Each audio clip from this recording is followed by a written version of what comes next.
Today we're doing a different kind of video, more of a Bible map. So I have multiple different Bible versions here, and we're going to be going over Isaiah 6:8. I watched a movie the other night, and it mentioned this, and I was like, man, that's a really good verse. So I was thinking about it, and I used some different Bible translations, and I wrote it down so we can get to the true meaning. All right, so we're going to start with New King James Version. Also, I heard the voice of the Lord saying, "Whom shall I send, and who will go for us?" Then I said, "Here am I, send me." So Isaiah is meeting with the Lord, and the Lord is saying, "Whom shall I send, and who will go for us?" So then we have the NIV. Then I heard the voice of the Lord saying, "Whom shall I send, and who will go for us?" And I said, "Here am I, send me." Then the English Standard Version.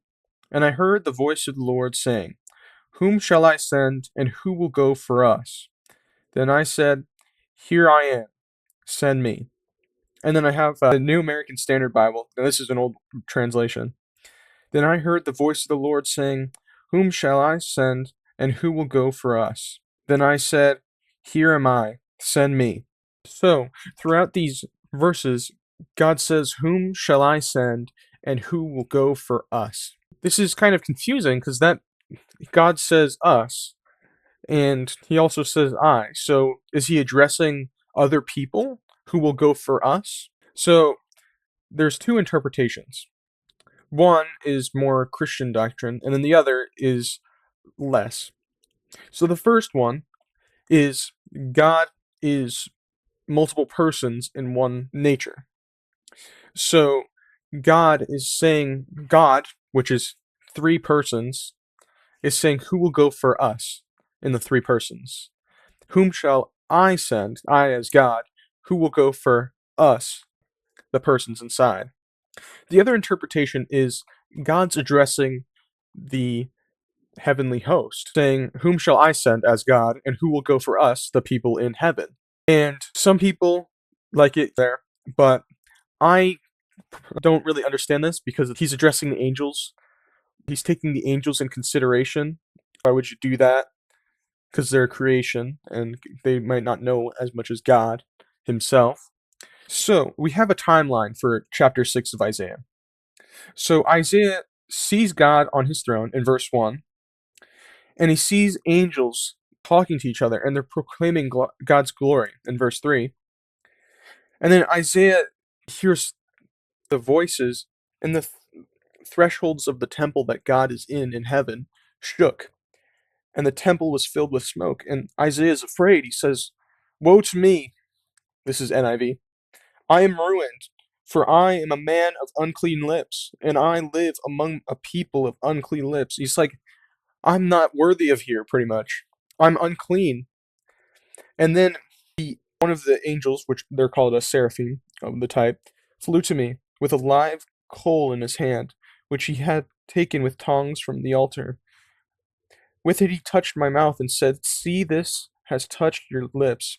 Your guilt is taken away and your sins are atoned for." So in verse 7, Isaiah's sins are atoned for. He's no longer of unclean lips. And then verse 8, God asks, "Who shall he send?" And then God declares, he chooses Isaiah, and he declares that the effect that Isaiah's ministry, it's going to harden the people's hearts, and they're not going to really listen to it. In verse 9 through 13, he says, "Be ever hearing, but never understanding. Be ever seeing, but never perceiving. Make the heart of this people calloused. Make their ears dull and close their eyes." So God's saying, make these people not be able to understand, make their hearts hardened. But why do this?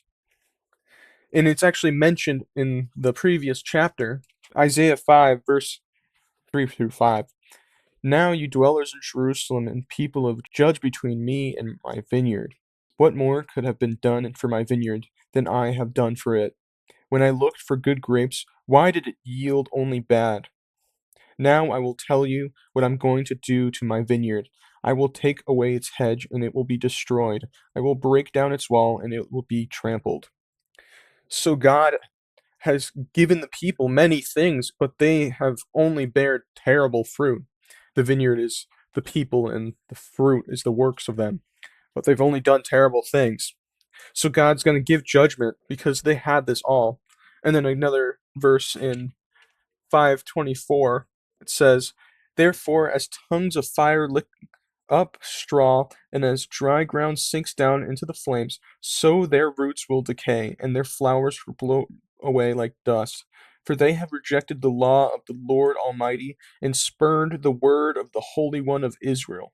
So God is declaring, you've turned away from my law after all I've done, so the root will go dry, and their flowers will blow away like dust. Saying he's bringing this judgment on them because they have rejected God. And he chooses Isaiah to go forth. But there's hope in chapter 7 when God gives a sign to King Ahaz. He says that a virgin shall conceive a child, and it shall be called God with us, or Emmanuel. And he's giving this sign despite being angry to protect the line of David and fulfill a promise that he gave to a valuable king before him. That is the end of this video. Thank you for watching.